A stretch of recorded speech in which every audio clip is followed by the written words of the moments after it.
now listening to the IndieEye Film Awards podcast. Welcome to the IndieEye Film Awards podcast for October of 2021, where we will discuss some of your submissions and the winners for the month of October. How are you, Dre? You didn't do our normal introduction. What'd I miss? You always say, I'm Matt. I'm Matt. And I'm Dre. How are you doing, Dre? I was just waiting for my cue, and I Sorry. didn't get it. Sorry, I was just listening to Panama while I was setting everything up, and I'm just a little off my game. I was jamming, which is odd because the Van Halen Panamas. The Van Halens, yes, wonderful band. I'm more of an East Coast hip hop kind of guy, or West Coast underground hieroglyphics type kind of guy, but I get down with my 80s hairband. Yes, you do. Jams. But here we are, another month. You know, I want to say this. The first of every month, I wonder, is this the month where we get nothing? Is this the month where everything is just going to be awful? Because I'm expecting that to come at some point, and it just doesn't. And this month, we didn't get a ton of submissions this month, right? Which was kind of nice. But everything that we received was very high quality, was really strong in the submissions. And, you know, a little behind the curtain, we bumped up the prices a couple months ago to try to kind of filter out the nonsense. Right. Because we were getting a lot of nonsense, and we didn't want to waste other people's time. We didn't want to waste our time. And just that slight bump has filtered through a lot of great quality. And everyone who submitted, literally everyone who submitted in October gave us something fun to watch. Or, you know, sometimes they're not fun, but it was worth the watch. Sure. So just up front, thank you everybody for submitting for October, for keeping IndieEye going, and giving us something to talk about today. So, and I'll start by asking you, Yes. What have you been watching? Murder shows, as per usual. Not weird at all. There's a brand new season of Killer Couples. It's the 15th season, and I had only known about the first season, and then I heard someone mention that season 15 just came out, and I'm like, are you telling me that there's 14 seasons that I haven't watched? Or 13, because I've watched all of season 1. So, it's fun. They do reenactments, and I typically don't like true crime shows with reenactments, but they do them fairly well, and they mix it in with actual footage. So I need actual footage along with interviews, and it's a good show. But also rewatching Bridgerton for like the third time, and also there was another show I started. I'm trying to watch Great British Baking Show with my kid, but he keeps dodging me. So, what are you watching? Oh, I have to answer that? Well, you ask the question. I'm so excited. You know what? I'm not watching enough because I've been so busy. And look, kids, when you get older and 9 o'clock hits, it's not the same anymore. It's not when you start things. It's when you say, we cannot start things. Gosh. I just said last night, I'm not starting an episode of Succession. Yeah, well, that's what I was going to say. At We started 9. watching Succession on HBO, and I know we're late to that party. Yeah. But I am enjoying the hell out of it. Yeah. It is at times wildly inappropriate, incredibly edgy, way too much, but so darn well written and well acted. I can't. I mean, I can stop watching it because I'm busy, and then I get tired because I'm old. Well, you are. I think of yes. I think, you know, every day I'm like, I've got to get an episode in today, and when we just can't because we're only like 4 or 5 episodes in to season 1. Yeah. But it's been fascinating. And of course, I watched based on, well, I wanted to watch it, but I did get a recommendation from the Alpines director, Dante Albain, to go to see The Guilty on Netflix, Jake Gyllenhaal movie. So we watched that. Yeah, we did. Which was a lot of fun. That was a good movie. Yeah, that was a ride. And I think I think the B story in The Guilty was really... I really wanted more of that. Yeah, more of his family life, his situation. Like, the overall, the A story, that main situation, like, that was enjoyable. I felt like I saw the end. Not always, and it's not enjoyable when I do, but I kind of saw where it was going to go and how it was going to end up. So I was, nothing about that was compelling to me. But watching Jake Gyllenhaal put that whole movie on his shoulders, and handling the phone calls as if the other actor is even in the room. I mean, just excellent film. Well done. Antoine Fuqua is amazing as a director. I love, and Training Day is one of my all-time favorite films. So that's really what stands out to me about what I've watched: Succession and The Guilty. And before we get into talking about all of our films for this month, I want to remind everyone just at the top here, go to our winners page and check out all of the films that we're going to mention. There are links there. If you as a filmmaker have provided social media links or website links or open trailers, anything like that, we try to include all of that on the winners page. So anybody listening to us can go there, go to IndieEyeFilmAwards.com, look at the October winners page, which by the time you hear this podcast, it will be published, and support your filmmakers. Yeah, and don't stop at October. If you're curious and want to watch cool things, we have all of the months listed on our website, all the winners from all the previous months since we've been doing this since February. Plus written reviews for filmmakers who wanted us to write a review for publishing, and that's always an available option. And I think it's probably our responsibility, again, to mention that in the notification emails that you have received for official selection or winners or anything like that, there's going to be a link to our Laurels so that you don't have to use the Film Freeway Laurel generator. You have our branded Laurels that you can pull from and make your own posters or whatever you want to do with your Laurels. And they're in black and white. So depending on if you have a dark poster or a light poster, there's two options. And even more important, they're high quality PNGs. Yes, they are. Because we give a damn. Yes. Yes. And you should too. Yes. Anyways, let's start with honorable mentions, which I only have 2 this month, but they're very, very good honorable mentions. And the first one is so thematic for October, and I'll let everyone know, we have no horror entry this month. Yeah, isn't that weird? And I'll say, that's on you all. How do you not have a horror movie to share with us for the month of October? Halloween's in a couple of days. Yeah. No horror movie. But that's okay.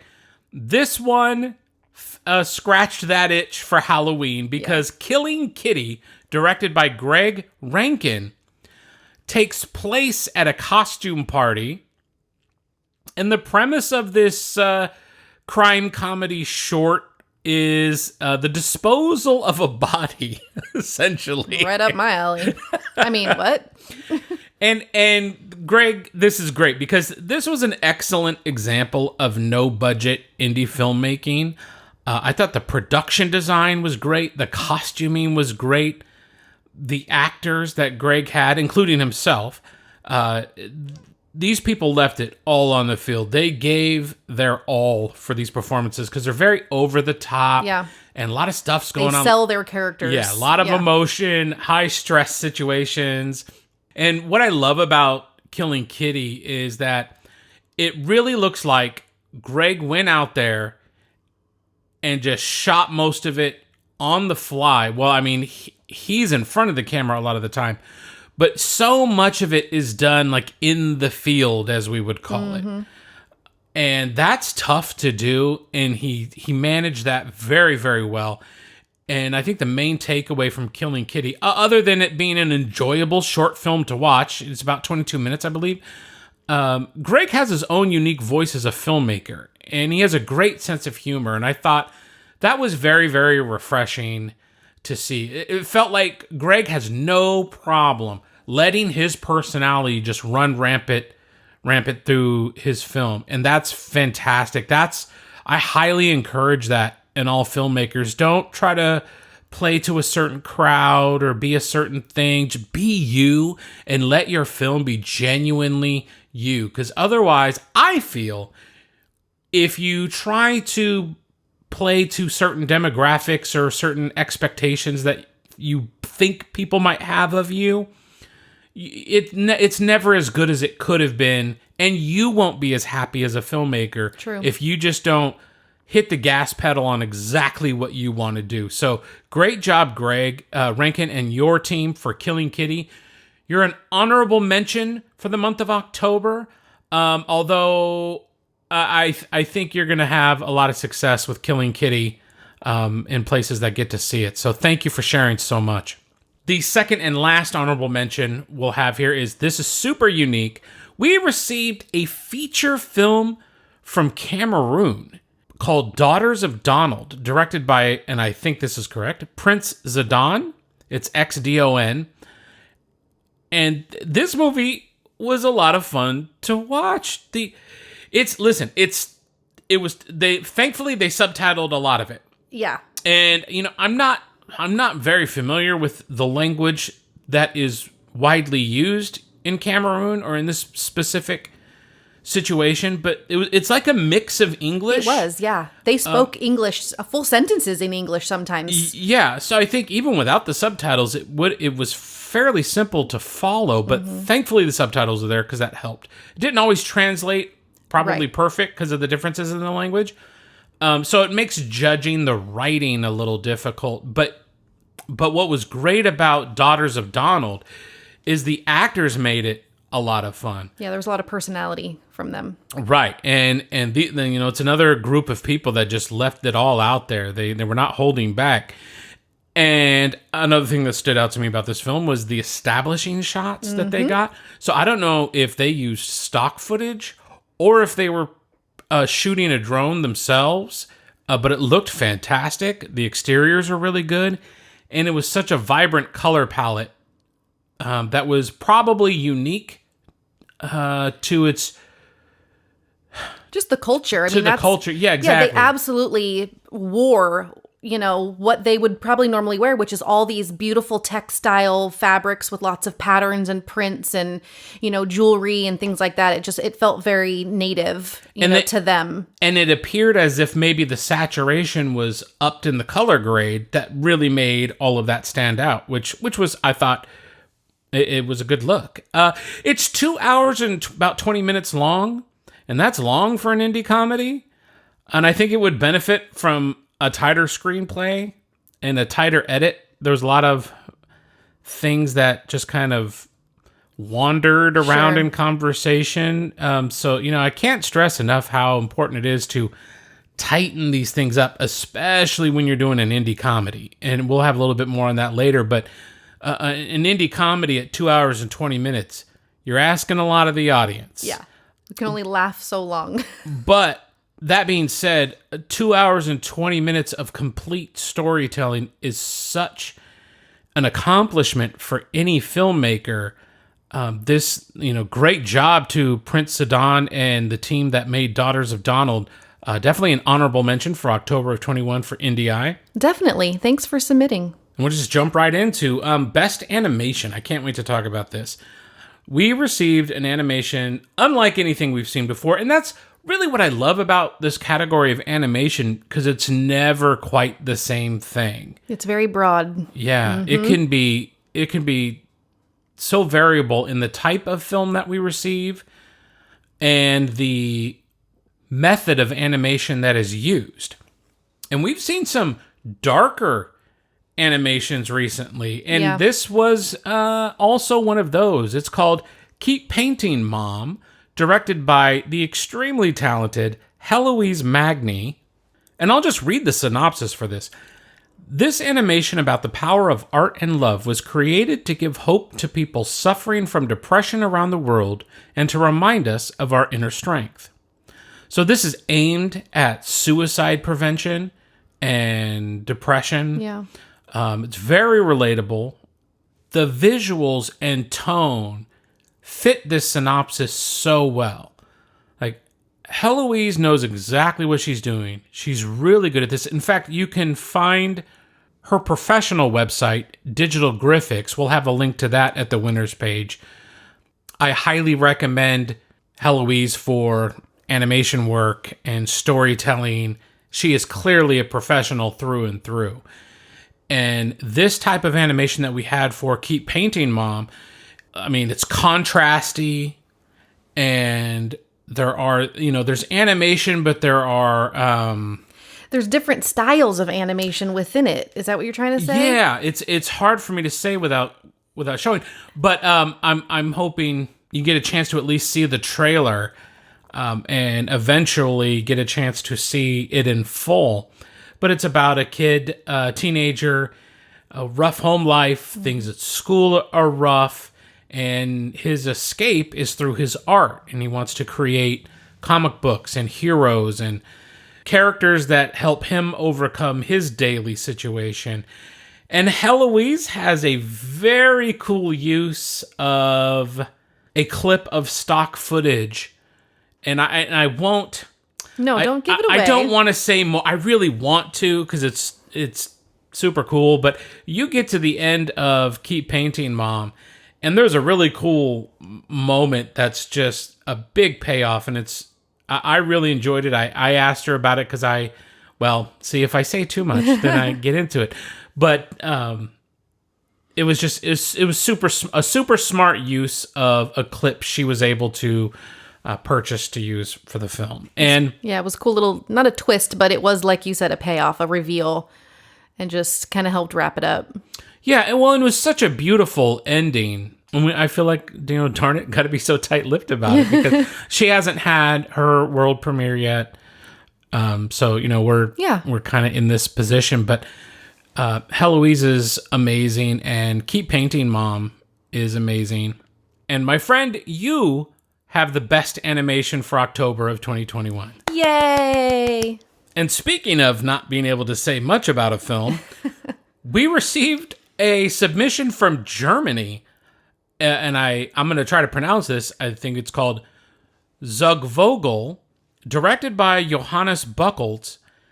The director of photography is Quentin Federer. And this film is earning our best cinematography for October. Yeah, it is. And listen, there were no subtitles. It was all in German, and there were no subtitles. So I can't follow the story very much, although the premise of it is a well-worn premise of friends coming together for an event when they haven't seen each other for a long time. And I mean, this has been used in films over and over and over again, and it's perfectly fine. It's a great way to do things. So that made it kind of easy to understand at least what was going on overall. But Yeah. I don't know what they were saying to each other. But the takeaway was that the cinematography was outstanding. Well, the first takeaway is add subtitles so I can watch your film and really get the full Yes. experience. But the cinematography was so incredibly good by Quentin Federer that this gets our best cinematography. And Johannes Buchholz, the director, he is a light designer. And I said, it's beautifully lit. Yeah. I mean, every scene, it was so natural. It felt right. It was clean. I mean, we both were like, this looks really good. Yeah, it was amazing. And we're putting 2 images on the winners page from this, along with their poster, just so that you can see exactly what we're talking about.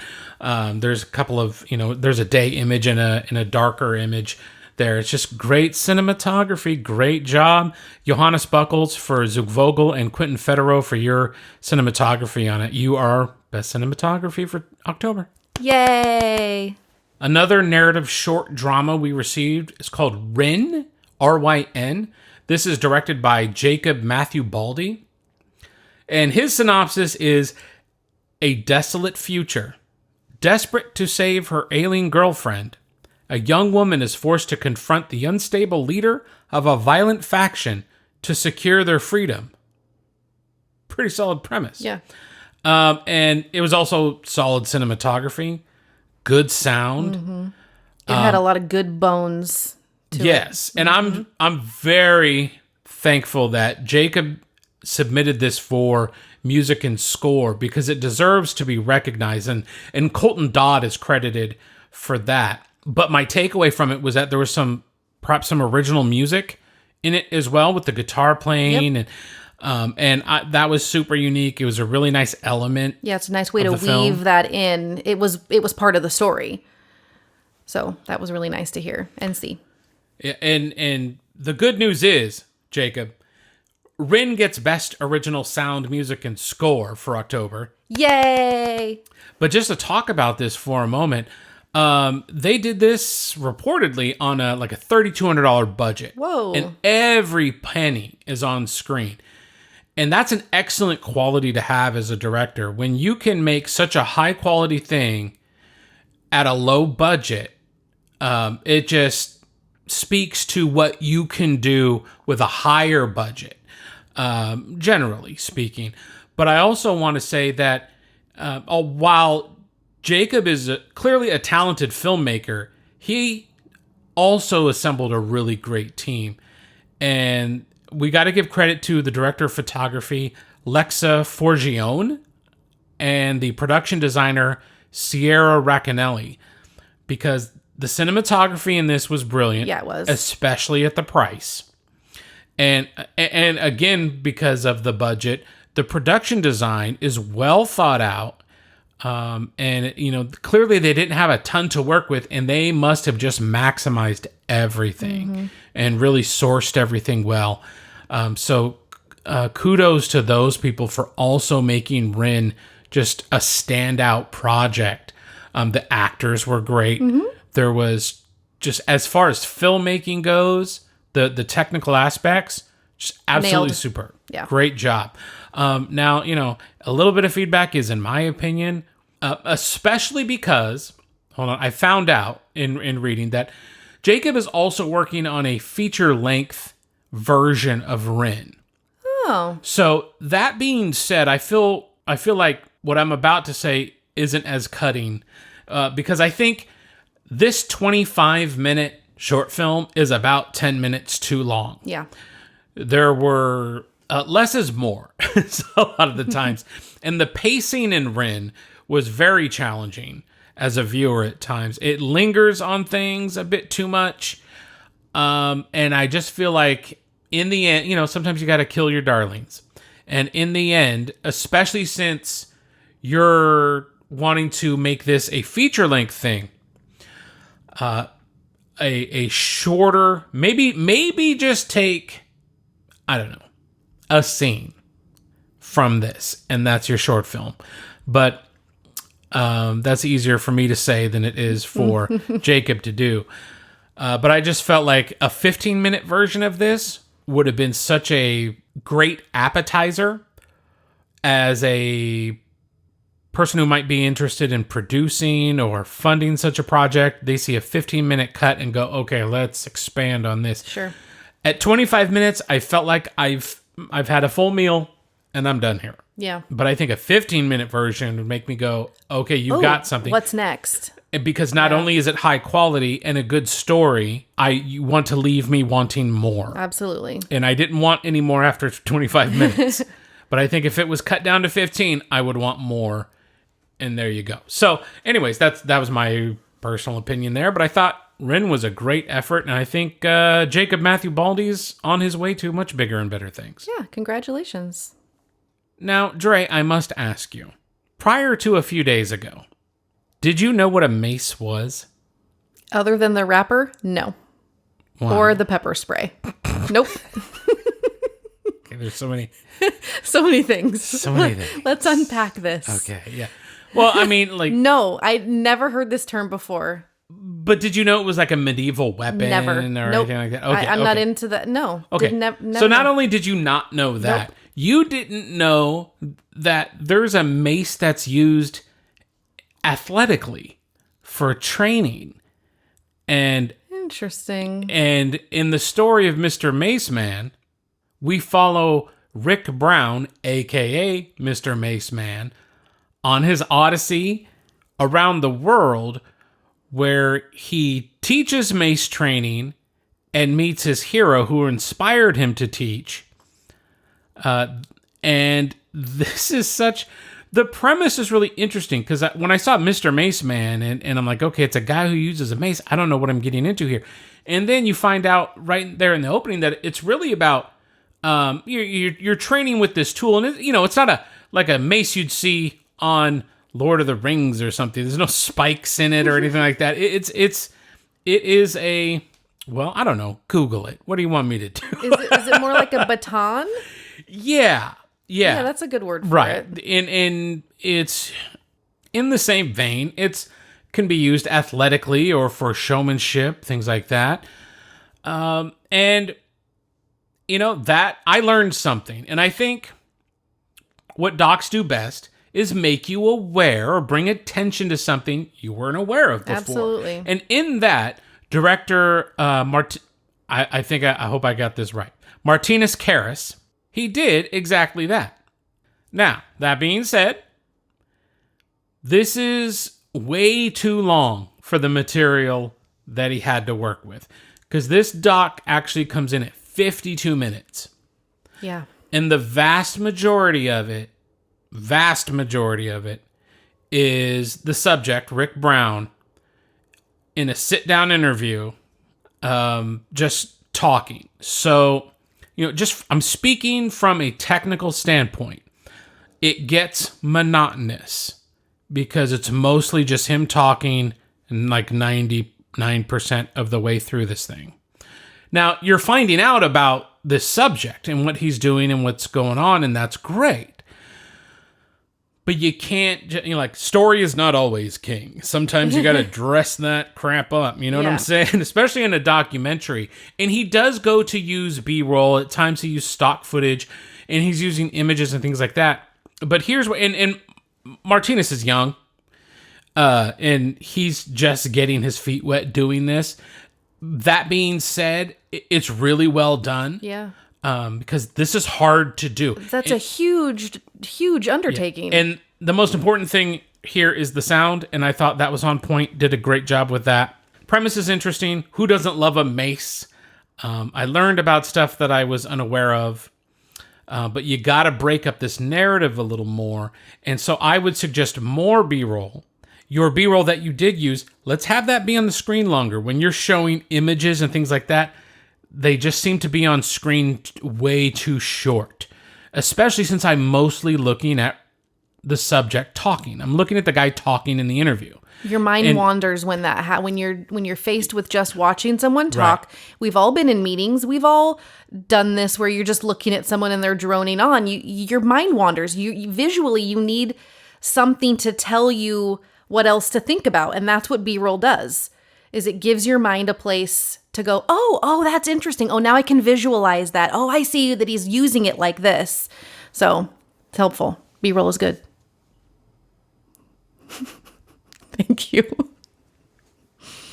Oh, are you done? You were just droning on. My mind kind of wandered. So funny. But yeah, and that's just a learning curve. And someone like Martinez, if you got into the edit, he probably figured out, I don't have a lot to throw over this. And that's something you learn. And now next time he goes to do something, you start looking for other ways during production to get more B-roll. Because he used, credit to him for using 2 angles of the interview. That's a good job. One of the angles, a little questionable. The profile shot was so widely different that it was a little weird. But regarding that cinematography, just me talking to a buddy filmmaker here, pull your subject away from that wall. It looks as if the aperture is just wide open, so the focus it's almost missing the edges of Rick Brown's face in his head.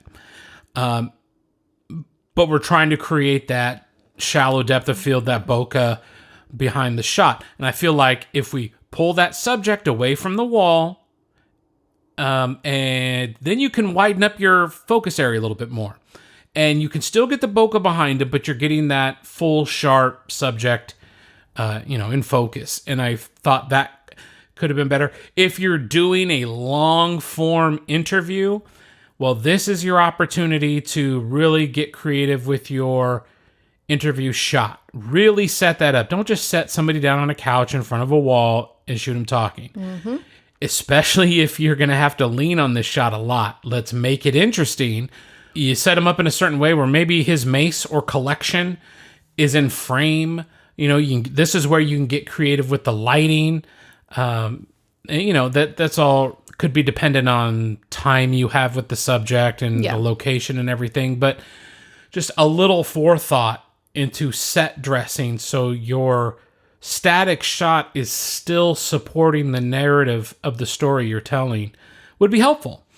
And, unless I'm wrong, this looks like it was probably shot in 1080. So there wasn't maybe not a lot of post flexibility with what I'm about to mention here. But another thing that really helps with static shots like this for interview stuff is to be able to keyframe just a little bit of movement in your longer static shots, or just changing that framing from time to time to just shake it up a little bit. Like, I love to add just a slight bit of push in or pull out, depending on where we are in the story, maybe a little left to right. And I mean, just so tiny, slightly, almost imperceptible, because your brain is as a viewer, your brain picks that motion up where you might not always pick it up.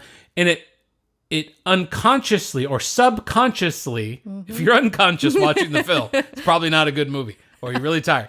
Subconsciously, you stay engaged with that because it's a moving picture and you're waiting to see what's next, even though obviously we're not expecting that. Yeah. So a little editing trick there to keep eyeballs on the screen.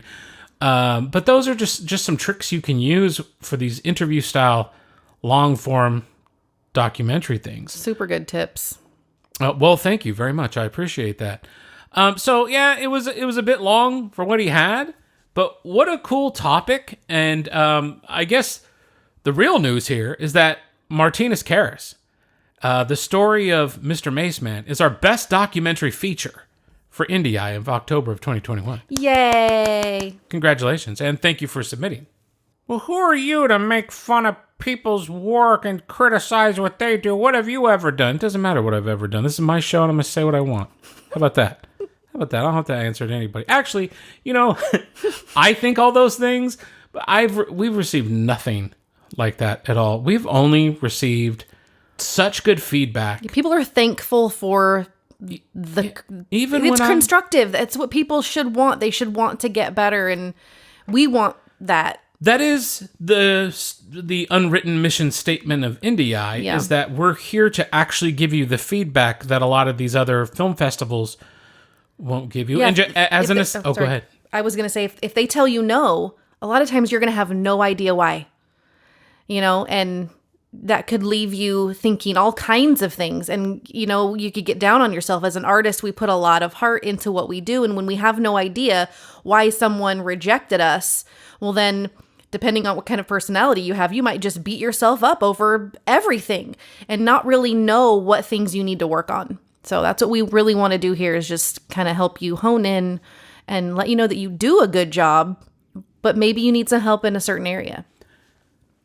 And just to say to my fellow filmmakers, it's not always about your project.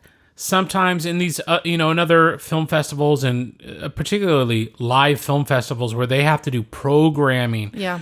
Sometimes it's just simply about programming, and maybe your film is similar to another film enough to where they can't accept it, or they don't have time for it. And that's why I always emphasize trying to make your film as short and as tight as possible. And no one is more guilty than me when it comes to reveling in all of the things you shot and wanting characters to say all of the things they said on camera. Yeah.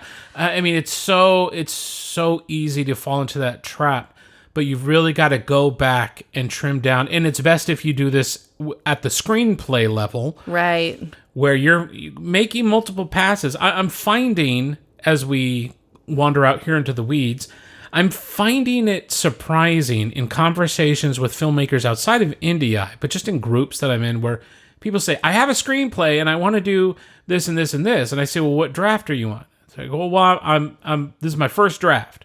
Like, don't even.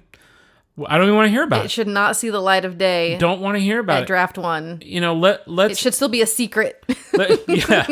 Let's maybe start at draft 10, and then start cutting it down. You know, the feature that I filmed in 2019 was, I think I had about 27 drafts. I think the final print that we made for the book, for the screenplay. I mean, I printed a screenplay in a spiral notebook with a cover type of thing, right? Is that It was bound. It was just that's what I mean. Printed bound thing to give to the actors. To the cast, yeah.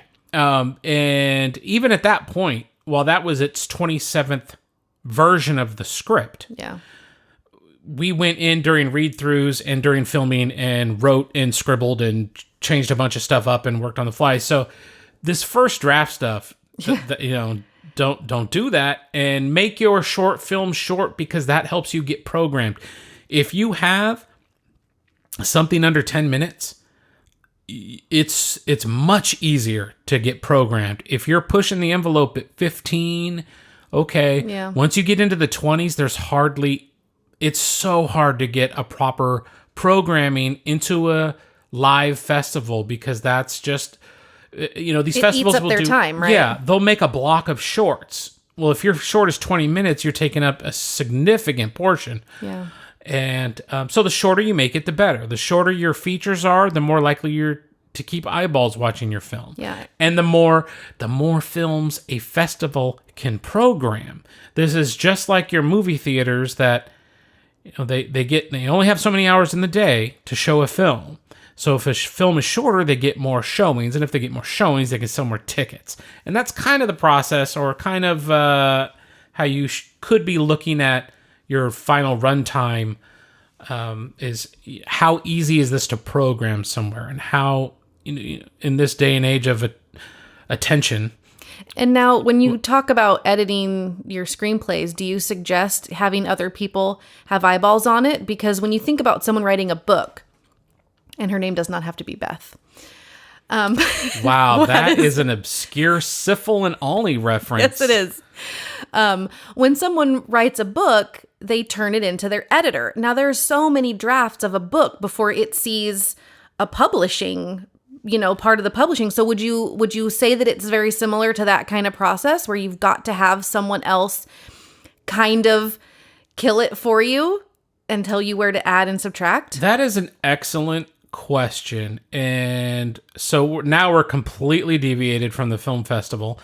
This is pre-film festival. I mean, this would be pre. No, I mean our IndieEye. Right? Oh, I think we're way off IndieEye. Okay. But I think this is okay. Just to make it quick, then. Yeah. Okay. Well, I can't. Snip, I ramble. Just bundle it up. And this goes into more of my own personal experience, which I try to keep separate from the podcast, because I don't think that's what people are listening for. They don't want to hear about what Matt's done. They want to hear about what we think of their stuff. Yes. But to answer your question, yes, it is very helpful to have other eyeballs on your screenplay. Now, there's a lot that goes with that. Does this person who's reading your screenplay, do they know what story structure it is? Are they aware of the things they need to be looking for? Are they experienced in this thing? Because, you know, if you hand it to your mom or your buddy, they're going to say, oh, it's cool, it's great. Plus, you hand it to your mom or your buddy or something like that, and they're not into this like we all are.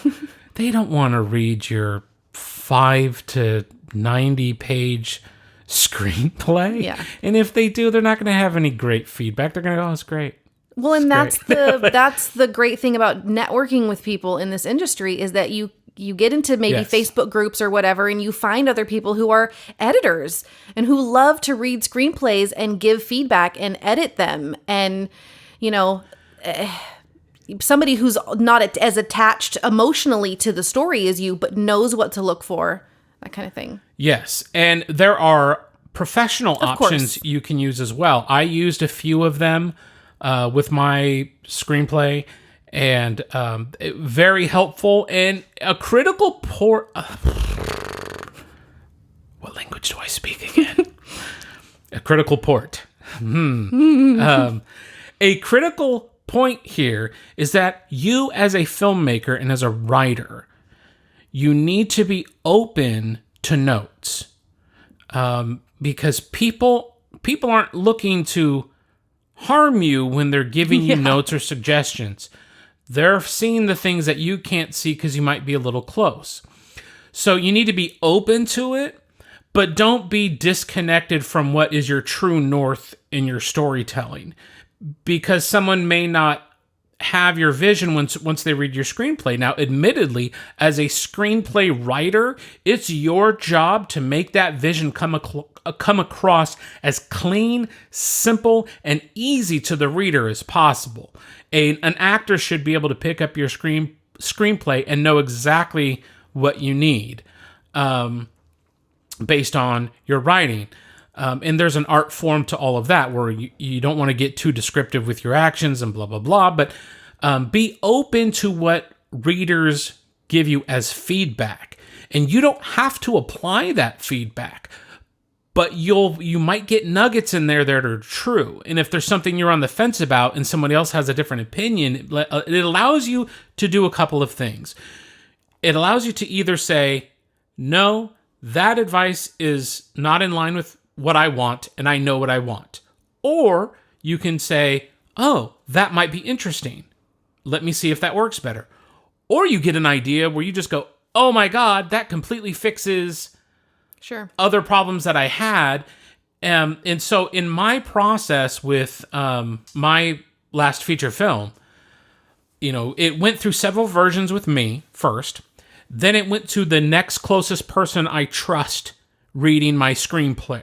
And then I got a version from him with some changes in it and things, which I got to have some great additions. Absolutely loved that. Made me laugh out loud and super happy. Then he made some changes where I went, oh no, this is not the direction. This is way off from what I want it to be, which is fine. Yeah. Because then it lets you know where you are solid and where you're flexible. And all it did, even though he had some stuff that was very, very different from what I wanted, he had some stuff that I thought made the screenplay a lot better. And I was so happy to know that I was confident in the direction I'm going, and my friend, who's a great writer and a good filmmaker, gave me some great things to add to it that really fixed. Like, even there were some things in there that were just placeholders that I was embarrassed about. And he fixed those placeholders, and I was like, oh yeah, oh my God, that's right. Why didn't I think of that? So much better. So that's nice to have. But then in addition to that, I took it to another level, and I hired three different professional reader companies or individuals to review the screenplay and give me feedback. And some of the feedback I felt was spot on. Good. Because the things that ultimately I believe don't work well in the film are the things I got feedback about addressing. But I was steadfast in my, I'm happy with the film that I made. I made the film I wanted, and it was exactly what I wanted to do. But at the same time, I recognized that those readers were absolutely accurate in their feedback. So it's helpful. And it could be helpful at different times in your filmmaking process. You could have thoughts when you get initial notes and go, that's ridiculous. And then by the time you're done, you go, you know what? I think that would have been a great thing. And now you've learned something. And it's like a parent-teenager relationship. Yeah. Oh, yeah. We don't know anything about that. Anyway, let's not get into further away from topic. I hope that was all interesting enough and helpful enough for you. That was a great question, Andrea. Good. And people just need to be open. Yeah. And to get help. And spend that $50 to $100 or whatever it's going to cost you to get some professional readers and vary that feedback. I had my buddy. And then I had 3 professional readers. Yeah, and those professional readers have no idea who you are. No, they don't care. They're not attached to you at all. They are completely unbiased and are giving true feedback based on their talents as screenplay editors. And seeing thousands and thousands of screenplays. Yep. Yeah. So don't get that. Make that effort. Don't do that first draft and then go shoot and then come back. Because then there's so much wasted time spent in dialogue that isn't as tight as it should be. Yep. Or dialogue that should be happening while other things are happening so that you don't have to stand, have a conversation, and then go do the thing. Yep. Anyways, let's move on. Okay. But that Next winner. blame Dre for that rant. Because now I have so much to say about what's coming up next. Let me talk about Pride Pierce, which is a name we've said several times now. We have. Pride Pierce is probably, well, I think definitely, IndieEye's most prolific filmmaker in 2021. I think he needs like some sort of award for like most awards given or something. Like, no, is he not top? I think he needs a week off. The man needs a vacation. And Pride and his collaborator, actor, friend, Michelangelo Blackwell, these gentlemen are responsible for us having to create the best web series category months back. That's right, yeah. But they've done it again. Oh, boy. Because they made this month really challenging with their short, The Power of Love. So we've created a new category, and going forward, this will be a new category that everyone can submit to, and it will kind of help things find the right place. Yeah, it'll help break things up. So we have a new Best Comedy Short. And we've received enough of these that compete against other really solid narrative shorts that I felt like it's time to just split that. Yeah, they need their own lane. Right. And Pride nails this. So with The Power of Love is a 48-hour film challenge submission. Which is nuts. I mean, I just can't even imagine the stress and anxiety that goes along with a project like this. There's no way at any level would I take on a 48-hour film challenge. Because I get to be so picky about the final product that, and you can't be that way. No. Again, English, right? Yeah. That's the thing? Yeah. So you watch movies from Cameroon, you lose your English a little bit, maybe. It's you have to make compromises in technical quality here and there. Little sound issues and color issues. Yeah, you really got to go with the flow and kind of let that perfectionism go. Yeah, you just really have to do tell a good story and tell it well. Yeah. And that's what Pride did here with The Power of Love. So they got their 48-hour film challenge details at 7 p.m. on a Friday night. Okay, so they didn't know You don't know what anything. genre? Nope. This is nuts. You get your genre, some things you need to include, and submit it by Sunday at this time, which is just insane. So he had to conceive the plot, write the screenplay, and figure everything out. And their call time was 9 a.m. the next morning. So they had to figure everything out. It's from 7 p.m. What is that? That's 14 hours to figure it all out and start shooting. You got to line produce things. You have to nail down your actors. It is a true challenge. But even more challenging is when you choose to have your dialogue-heavy comedy short film set in a busy public park. On a Saturday. Yeah.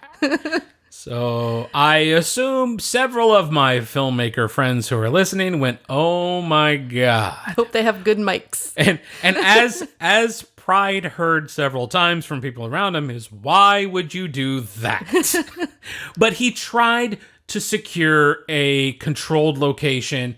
They couldn't secure anything in time. The deadline is looming. Yeah. You gotta shoot. So they ended up choosing this park, and it ended up being like one of the busiest parks in there. I think he said it was Fairmont Park. They're right out here in the middle of this place. And he told me a wedding started up. There were ice cream trucks, carts with bells and blaring music. There was a bus letting people off like every 30 minutes right right nearby. in front of them. And they're under a flight path, of course. Of course. So what a nightmare. But, and this goes, oh, everybody, hope you're sitting down listening. Pride gets on set or gets to the location, and he doesn't have his XLR cable for his microphone. Dun, dun, dun. This is actually literally a nightmare of mine, of not having something you need critically on location. And he lives 30 minutes away from this place. But he was able to secure an XLR cable through one of the actors' family had an XLR cable and was able to run it over in like 5 minutes. So thankfully that problem was solved. See, that's a good thing about knowing people. And, we got to talk about this film, but I have to emphasize these situations because this is what makes you a better director. All of us, when we go through these challenges and we find our way through them and still get the project done, that is how you are building your directing muscles. That's your gym. That's your workout. Adapting and overcoming these things is so key in your experience. And it's really what a director does. A director is just a problem solver. And then if he's really lucky, he or she is really lucky, you get to do a little directing. But mostly you're just trying to solve problems and answer everyone's questions. Very, very little directing going on, especially when you're an indie filmmaker and you don't have a crew. And you have to wear all the hats and you're the go-to guy. All the actors want to talk to you about certain things and they want to know when is this, and you're just trying to take care of the next problem. But let's talk a little bit about The Power of Love, because it's a mental health therapy session with a twist. It's a romantic comedy they were assigned to do for this 48-hour film challenge. And you know what? I'm not going to give away some of the key things here, but it made us laugh out loud several times. Many giggle moments. The cast is fantastic. Yeah. Each individual person in this mental health group is really unique, really funny. Michelangelo Blackwell, I'm so happy when I get to see him. He plays pretty much Ike Turner. Yeah. With an amazing wig in this film. And the point is, it just made us laugh. And it was a great short film. And there's a fun twist to it. Yeah, there is. Really unexpected. There's like two twists, really. It hits you with a twist, and then you get a whole other twist. Well, there's like 3. Because when you find out... Hey, watch it now. Okay. TMZ. Keep your spoilers to yourself. No, but I mean, to overcome this sound stuff, that's pretty huge. To have great characters and have it be funny and unpredictable, story conceived and created in such a short amount of time, and then having to edit that and edit around the challenges of sound. I mean, there's more detail I have about the sound challenges, but in my initial viewing of this, I thought, this looks rushed. Like the color isn't punchy. Mm-hmm. There are some things with the audio that could be massaged a little better. But I didn't catch in the beginning that it was a 48-hour film challenge until Pride told me that it was. And then it just all was under a whole new filter of, this is amazing filmmaking. Because there are things you can do when you're filming out in the world to try to mitigate these problems, get a lot of location sound for nat sound, so you can run a long bed of that location sound under your dialogue stuff, so that when you are cutting, you're not dealing with a lot of changing in the background sound of each shot. But anyways, that's just more technical stuff. But longer story shorter, Pride Pierce and The Power of Love is our best comedy short for October of 2021. Yay. Michelangelo Blackwell, you're the best actor of October of 2021. Yay. And Pride Pierce, because of the things we've discussed here, it being a 48-hour film challenge, the challenges of your sound, lack of gear on hands. He will not be our best location scout of October, but he is our best director. Yay. Congratulations, Pride. Thanks again for sharing all of this with us. Yeah, we've loved everything he's done. Yeah, I love the conversations we're able to have via email and stuff. And I don't want to give too much away about our bonus podcast in December, but I am hoping that listeners will be able to hear more from some of the filmmakers from this year, and hopefully I'll be able to work something out with Pride. If he has a moment, I don't know, he's probably working on 10 more films right now. But, okay, great job, team. Yeah. Best comedy short, best actor, best director. And just when you thought we were done talking about The Power of Love, they also get best ensemble cast for October of 2021. Yay. And I while everybody here was a lot of fun to watch, I also wanted to just give a shout out to Tara Shawn Rule, I believe is her last name, who played Tina Tyler in it. I thought she was absolutely hilarious. Her character's mental issue was she had a fear of writing, and she's a writer. Yep. And just such a brilliant note, her name tag didn't have anything on it because she's afraid of writing. It just little things like that are really great. And it was one of the first things I noticed. Yeah. Because they show the characters and then I see her and she has no name. And I'm like, that would be something I would do because I hate name tags, or I put it somewhere where everybody else isn't putting it. So it just stuck out to me. And then when they exposed that, I'm like, that's clever. And Pride Pierce also plays a very important role in this film, if you know what I'm talking about. Does he really? Yes. Nice. Okay. Nice. So, all right. So great job, everyone. And we have to move on. We can't talk about you all day long because we've kind of already done that. It's basically today. the Pride Pierce podcast at this point. Yeah, that'll be a bonus podcast for next month. No. All right. So moving on to actually our best narrative short, because it was really tough when we came between The Power of Love and this next submission. This is where we're like, okay, we need to split these because these two are not the same, but they deserve to be winners. And our best narrative short this month is called Lily, and it's directed by Zishen Liang. This is a Chinese submission, and I have reached out via Film Freeway to the submitter to try to get anything more, because on their submission page, there's no images. There are no images. There's no trailer. There's no nothing. There's no links, no social media, anything. And it's a shame because this is a beautifully shot short film. Gorgeous in every way. It's simple. It's gorgeous. And then it has a surprising, heartwarming ending. Yeah. And then this is about a man stuck in another city during the pandemic. And he's in China. And so I don't know what city he's in, but he's trying to get back to Wuhan, which was locked down for a long period of time. So this is about him spending like 2-3 months away from, he may be losing his, he may be losing important things, people and things belongings, in his life. And his job and things like that. So he's dealing with all of these things, and it's pretty much this one actor. Yes.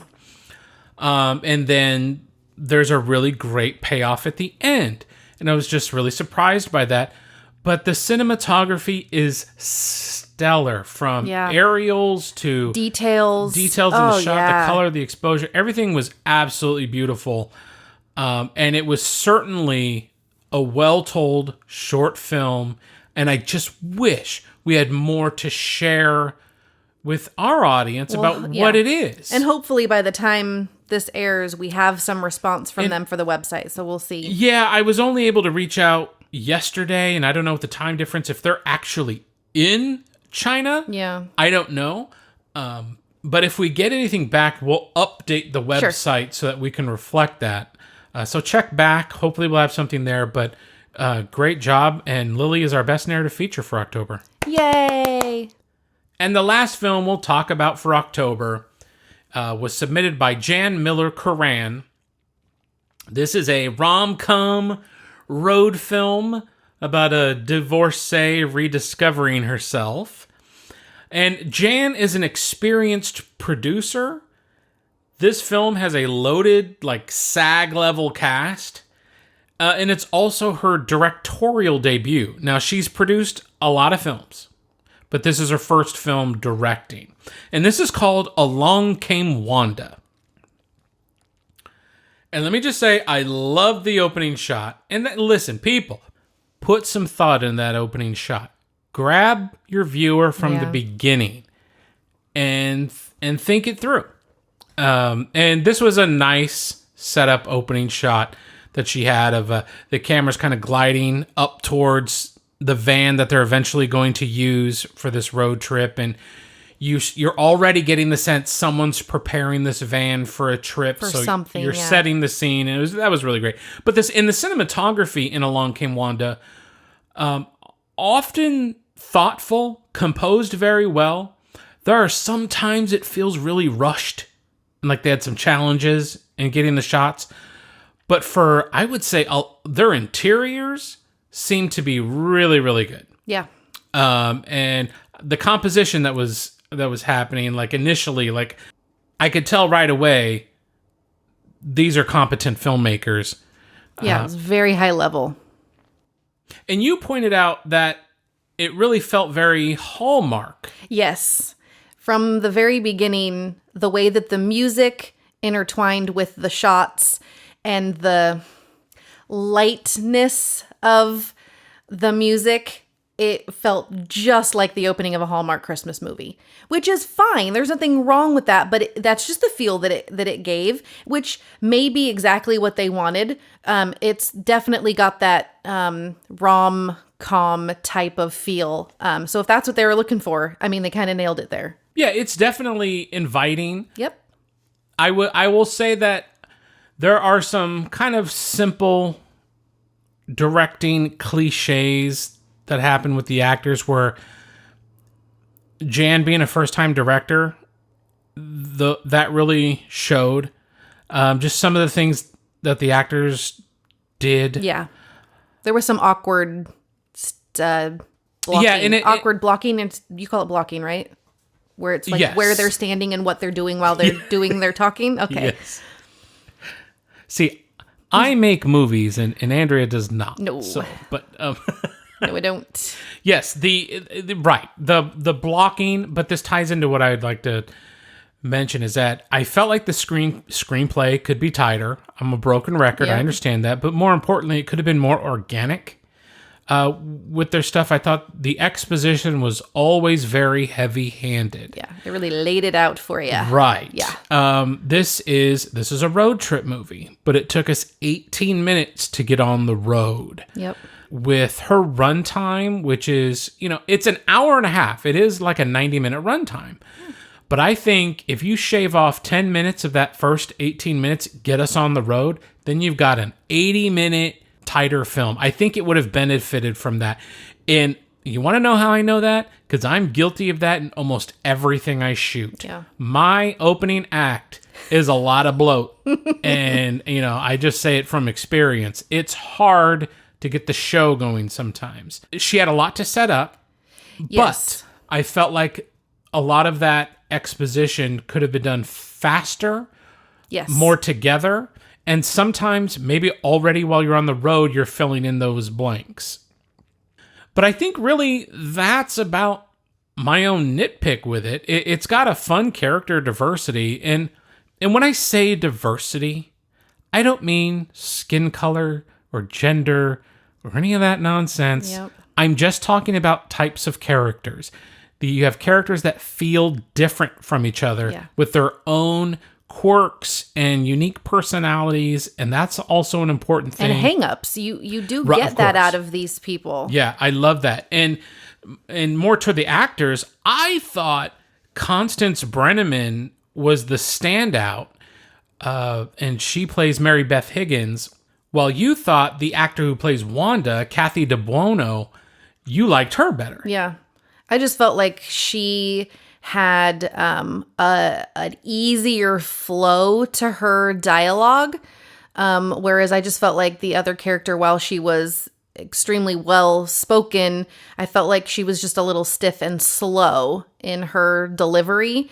But, it doesn't mean she did a bad job, but I just felt like the Wanda character just was a little bit easier to get to know as a viewer. See, there was a bit of... I got a Michelle Pfeiffer vibe from Constance, mainly in that the story of us type of vibe, because there's moments where she actually breaks the fourth wall and she's talking to the camera and kind of giving a rundown. And I really felt like it called back to those specific scenes in the story of us. But she's got a bit of a Michelle Pfeiffer look to her. And I think she's got this range in comedy and in drama, this heart to her that came across that connected with me more. But yeah, I think Kathy DeBuono, she definitely embodied her character, the titular character of Wanda, and she did everything she possibly could do to make that a great character.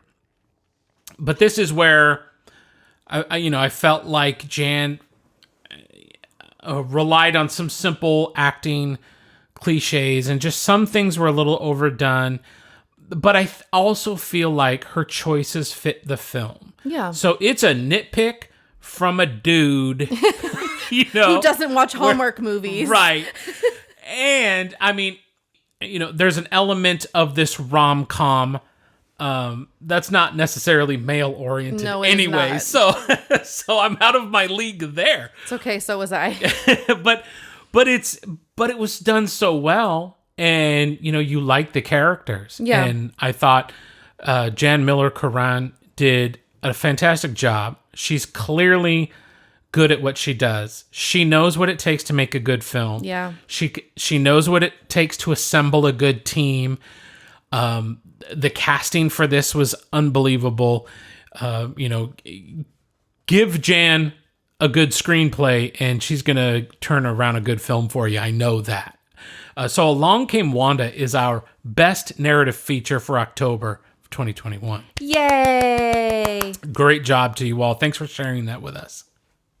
And another note just about that is that Jan's experience having produced so many films and been involved at a high level like this, her experience is so valuable. And I love that after years of producing, she got to helm her own film. This is her directorial debut.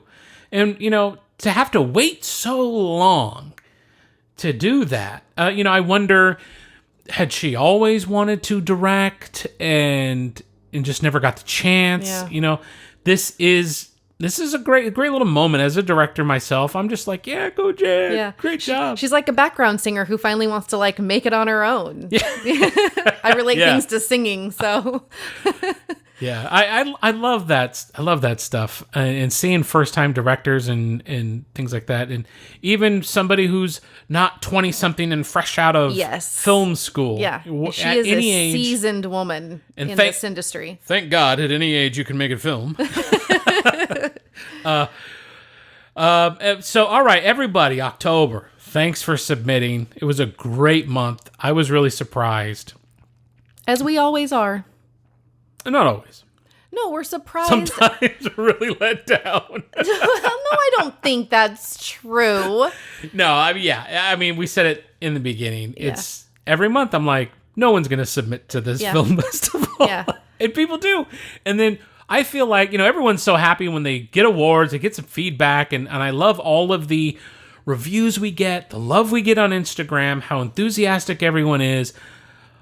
And that's a huge benefit to doing this, but I always feel so motivated and re-energized at the end of the month when I see these people out here busting their butts, creating and doing everything they can to have their voices be heard in one way or another. And I'm like, okay, I'm ready to go. Let me get on my horse and get working on the next thing. And I appreciate that. So we are planning to have, once again, we've got November ahead of us, but I wanted to reiterate that we're planning to have a bonus end of the year podcast in December, in addition to our normal December podcast. But we're going to have our best of the year awards in December. Okay. Late Can December. you like put in a yay from me so I don't have to do that every time? Sorry. I feel like it's going to be a lot. No, you don't have to do it now. I'm just saying I feel like it's going to be a lot for that for that month. Yeah. No, it's fine. I like doing the clapping. It helps me feel involved. And what high quality production value we're offering when Andrea claps. I mean, if you want that applause, that is just like being at the Oscars. You are going to get it from me. Yep. All right, let's get out of here. Don't forget to follow us on Instagram, IndieEye Film Awards, and subscribe to our YouTube channel where we do post this podcast. If you haven't already subscribed, I'm not going to ask you to hit the bell, but like if you like to know when we drop these episodes, you can hit the bell. That's true. I mean, yeah, we get most of our listens come from the actual audio podcast via Spotify and Apple. And everywhere else, because the YouTube is it's not an entertaining video. It's just the title card. Yeah, it's just secondary. And I don't think there's a lot of incentive. But you can comment there. You can interact with us there where you can't that's on very true. The podcast apps. So that's and I do appreciate that. And if you have I'm glad you brought that up. If you have questions, feel free to comment on the YouTube comments. You can DM us on Instagram. Yep. You can email hello@IndieEyeFilmAwards.com if you have any questions. And I forgot to mention this earlier, but regarding films that make it or don't make it, if your film did not make the festival and you want to know why, I will always answer that question. If you want to know our opinion about your film or why it didn't make it in or maybe why it wasn't mentioned, you can email us hello@IndieEyeFilmAwards.com and I will get back to you. I'll have that conversation. I just don't want to say those things on the podcast because it's not anyone else's business why your film maybe didn't make it in.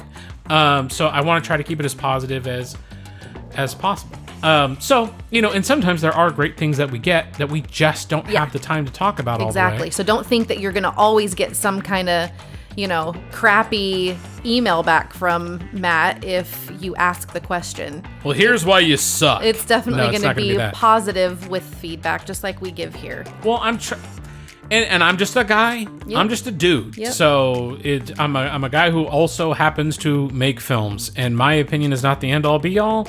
And I encourage everyone to make what they think is right for them and follow their visions. It's just, just like I said, to be open for notes from readers, use them constructively. See if something applies. If it doesn't, it doesn't. Yep. Look back on it later and see if maybe your opinion has changed. Yeah, or maybe it applies later. Yeah. All right. So I got to end the podcast now. Can we go? All right. Happy Halloween to everybody. And thank you for submitting to IndieEye Film Awards. Peace out. Bye. If you'd like your project discussed on the podcast, go to IndieEyeFilmAwards.com and submit to our open monthly competition. Find us on Instagram and YouTube, IndieEye Film Awards. Thanks for listening to this episode of IndieEye.